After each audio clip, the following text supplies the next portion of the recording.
7장. 여러분이 적어보낸 문제를 두고 말하겠습니다. 남자는 여자를 가까이 하지 않는 것이 좋습니다. 그러나 음행에 빠질 유혹 때문에 남자는 저마다 자기 아내를 두고 여자도 저마다 자기 남편을 두도록 하십시오. 남편은 아내에게 남편으로서의 의무를 다하고 아내도 그와 같이 남편에게 아내로서의 의무를 다하도록 하십시오. 아내가 자기 몸을 마음대로 주장하지 못하고 남편이 주장합니다. 마찬가지로 남편도 자기 몸을 마음대로 주장하지 못하고 아내가 주장합니다. 서로 물리치지 마십시오. 여러분이 기도에 전념하기 위하여 얼마 동안 떨어져 있기로 합의한 경우에는 예외입니다. 그러나 그 뒤에 다시 합하십시오. 여러분이 절제하는 힘이 없는 틈을 타서 사탄이 여러분을 유혹할까 염려되기 때문입니다. 그러나 내가 이것을 말하는 것은 그렇게 해도 좋다는 뜻으로 말하는 것이지 명령으로 말하는 것은 아닙니다. 나는 모든 사람이 다 나와 같이 되기를 바랍니다. 그러나 각 사람은 하나님께로부터 받은 은사가 있어서 이 사람은 이러하고 저 사람은 저러합니다. 결혼하지 않은 남자들과 과부들에게 말합니다. 나처럼 그냥 지내는 것이 그들에게 좋습니다. 그러나 절제할 수 없거든 결혼하십시오. 욕정에 불타는 것보다는 결혼하는 편이 낫습니다. 결혼한 사람들에게 말합니다. 이것은 나의 말이 아니라 주님의 명령입니다. 아내는 남편과 헤어지지 말아야 합니다. 만일 헤어졌거든 재혼하지 말고 그냥 지내든지 그렇지 않으면 남편과 화해하여야 합니다. 그리고 남편도 아내를 버리지 말아야 합니다. 그 밖의 사람들에게 말합니다. 이것은 나의 말이요 주님의 말씀은 아닙니다. 어떤 교우에게 믿지 않는 아내가 있는데 그 여자가 남편과 같이 살기를 원하면 그 여자를 버리지 말아야 합니다. 또 어떤 여자에게 믿지 않는 남편이 있는데 그가 아내와 같이 살기를 원하면 그 남편을 버리지 말아야 합니다.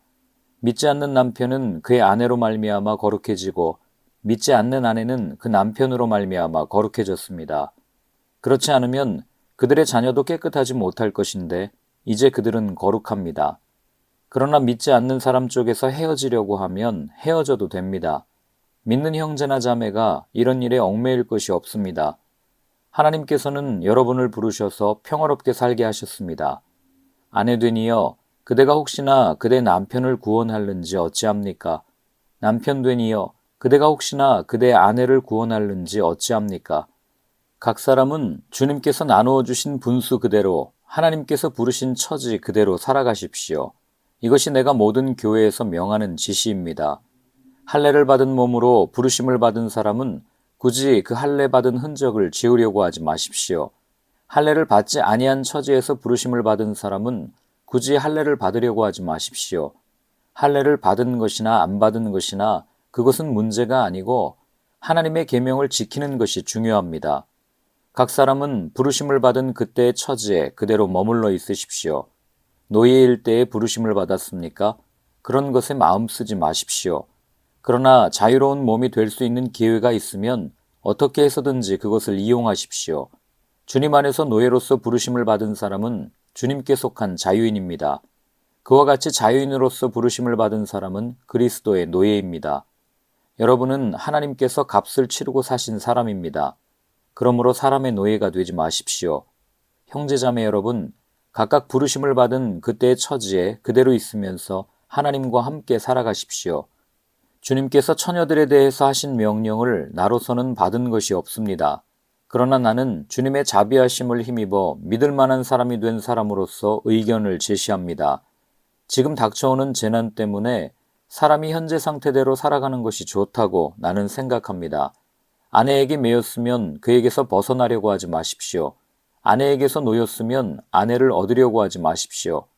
그러나 결혼한다고 할지라도 죄를 짓는 것이 아닙니다. 그리고 처녀가 결혼을 하더라도 죄를 짓는 것이 아닙니다. 그러나 그들이 살림살이로 몸이 고달플 것이므로 내가 아껴서 말해주는 것입니다. 형제자매 여러분, 내가 말하려는 것은 이것입니다.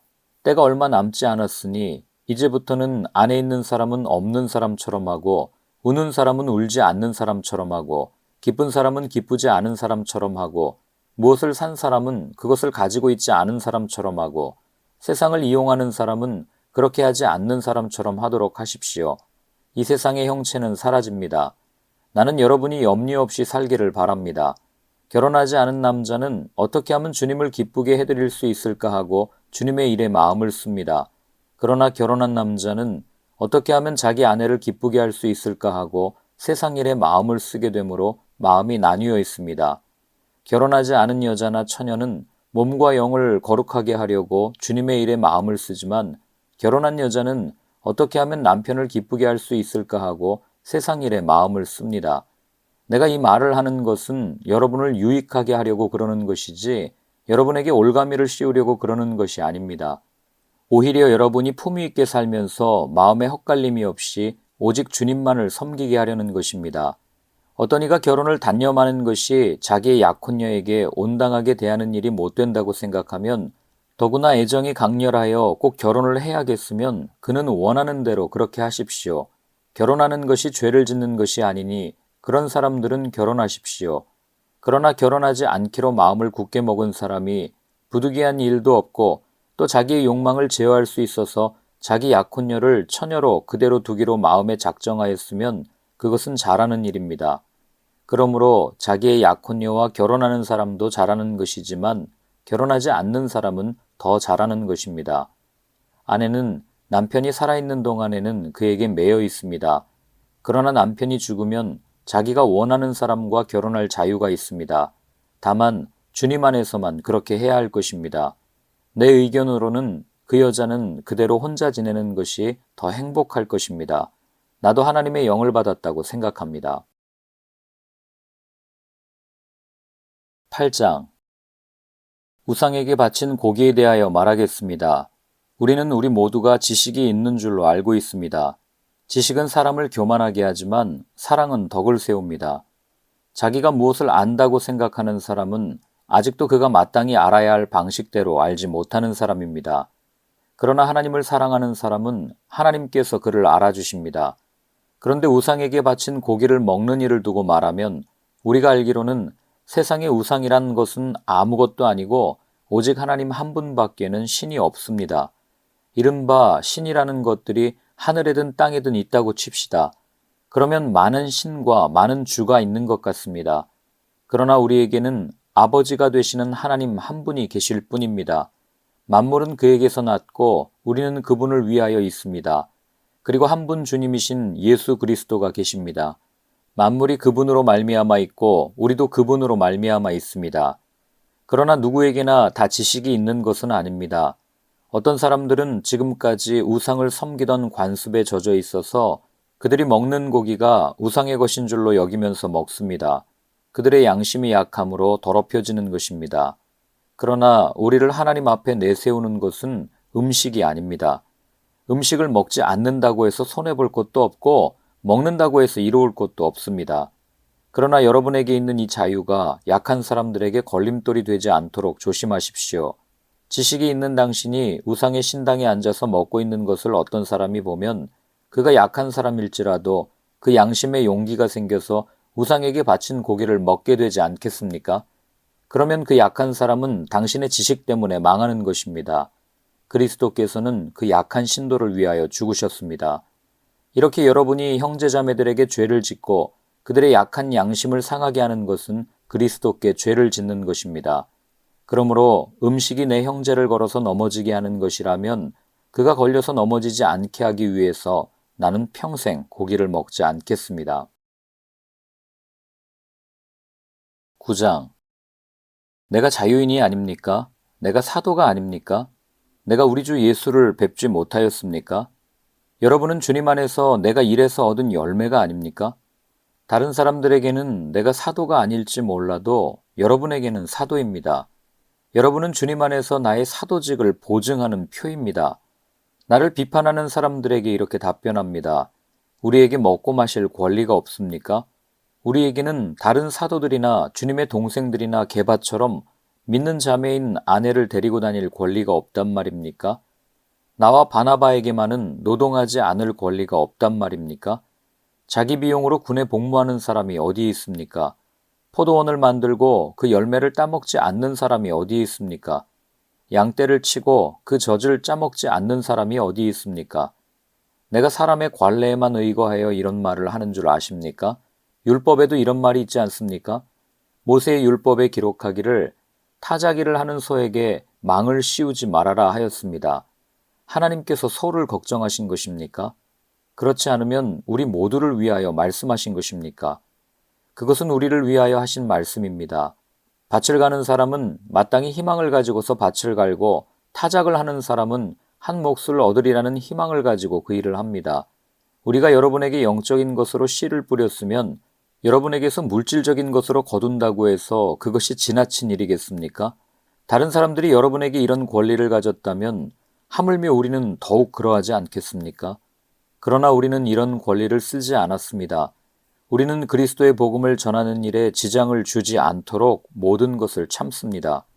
성전에서 일하는 사람은 성전에서 나는 것을 먹고 제단을 맡아보는 사람은 제단 제물을 나누어 가진다는 것을 여러분은 알지 못합니까? 이와 같이 주님께서도 복음을 전하는 사람들에게는 복음을 전하는 일로 살아가라고 지시하셨습니다. 그러나 나는 이런 권리를 조금도 행사하지 아니하였습니다. 또 나에게 그렇게 하여 달라고 이 말을 쓰는 것도 아닙니다. 그렇게 하느니 차라리 내가 죽는 편이 낫겠습니다. 아무도 나의 이 자랑거리를 헛되게 하지 못할 것입니다. 내가 복음을 전할지라도 그것이 나에게 자랑거리가 될 수 없습니다. 나는 어쩔 수 없이 그것을 해야만 합니다. 내가 복음을 전하지 않으면 나에게 화가 미칠 것입니다. 내가 자진해서 이 일을 하면 삭슬을 받을 것입니다. 그러나 내가 마지 못해서 하면 직무를 따라 한 것입니다. 그리하면 내가 받을 삭은 무엇이겠습니까? 그것은 내가 복음을 전할 때 값없이 전하고 복음을 전하는 데에 따르는 나의 권리를 이용하지 않는다는 그 사실입니다. 나는 어느 누구에게도 얽매이지 않은 자유로운 몸이지만 많은 사람을 얻으려고 스스로 모든 사람의 종이 되었습니다. 유대 사람들에게는 유대 사람을 얻으려고 유대 사람같이 되었습니다. 율법 아래 있는 사람들에게는 내가 율법 아래 있지 않으면서도 율법 아래에 있는 사람을 얻으려고 율법 아래에 있는 사람같이 되었습니다. 율법이 없이 사는 사람들에게는 내가 하나님의 율법이 없이 사는 사람이 아니라 그리스도의 율법 안에서 사는 사람이지만 율법 없이 사는 사람들을 얻으려고 율법 없이 사는 사람같이 되었습니다. 믿음이 약한 사람들에게는 약한 사람들을 얻으려고 약한 사람이 되었습니다. 나는 모든 종류의 사람에게 모든 것이 다 되었습니다.